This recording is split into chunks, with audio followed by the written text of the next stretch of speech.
Hello everyone, welcome to Scriven County ITC TV. I'm your instructional technology coach, Marlene Harris. In this edition, I want to demonstrate how you can add math equations and graphs into your Google Docs. Also, we'll look at how you can insert these equations into a Google form as an image. So let's begin in a Google Doc. I'm going to drag a Google Doc over that I've previously started. And to enter my next equation, I'm going to place my cursor where I want to insert the equation. And if you go to the Insert menu, there is an equation editor that is built into Google Docs. And just to show you a couple of options that you have there, you can insert Greek letters, miscellaneous operations, relations, math operations, and arrows. And beside each, there are drop-down menus so that you can kind of browse through and see if there's a template that you might be interested in using. Okay, but I'm not interested in using either of these templates. I would prefer to use an add-on called GMath, and let me show you that. Now, an add-on is simply a third-party script that adds some functionality to our Google Apps. So, I'm going to go to the add-on menu, and the very first time that you use an add-on, you have to go get it. So I'm going to get an add-on. And GMath is the add-on that I'm interested in today. So I'm going to type GMath into the search window, or you're welcome to go through and browse and see what type of add-ons are available for Google Docs. And if I search for GMath, it should populate. And there it is, and I can add free. And we'll need to accept and give permission.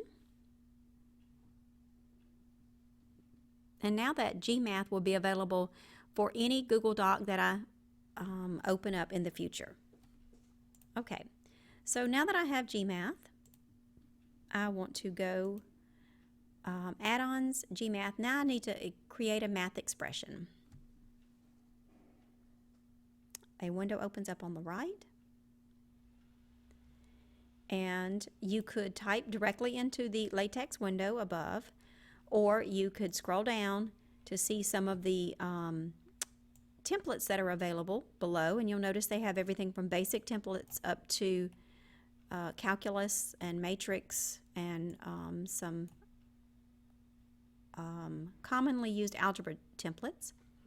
Okay, but since I'm just looking for a linear equation, I can type directly into my LaTeX window, and I think I will use a fractional template for my slope and just type in the numerator and denominator for the a and the b, and with my variable and y-intercept. Okay, now I'm ready to insert that, but before I do, in this LaTeX preview window, if you right-click, you can copy the image URL from that window, and with that image URL, you can go to a Google form and insert that equation in as an image and add that as an image, and then add your questions below the image in your Google form. Okay, but I'm going to insert this into my equation, into my worksheet.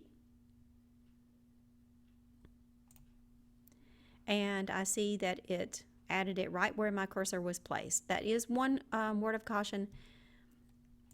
Make sure that your cursor is in the place where you want the image to be inserted, or you'll have to do a lot of dragging and dropping. Okay, so for number 7, I actually need to add a graph. So I'll go back up to Add-ons, GMath, this time create a graph. Notice we do have some statistical displays that we could create as well, but that would be for another time. So I'm going to create a graph, and a similar type window opens. You can type directly into this window, or you can browse below and find some templates to use.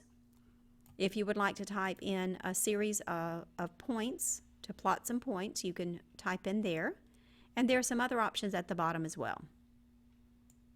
Okay, but I'm going to go back up to the top to my window. Oh, and you can also set the min and the max for both the x and the y axes. So I'm going to go back up here and type in my equation for my linear function, and I'll leave the min and max as is, and then insert that graph into my worksheet.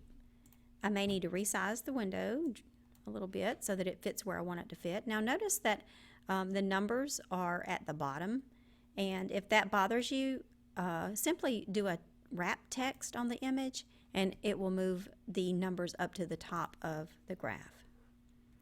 Okay, so that's it for using the equation editor and the add-on GMath.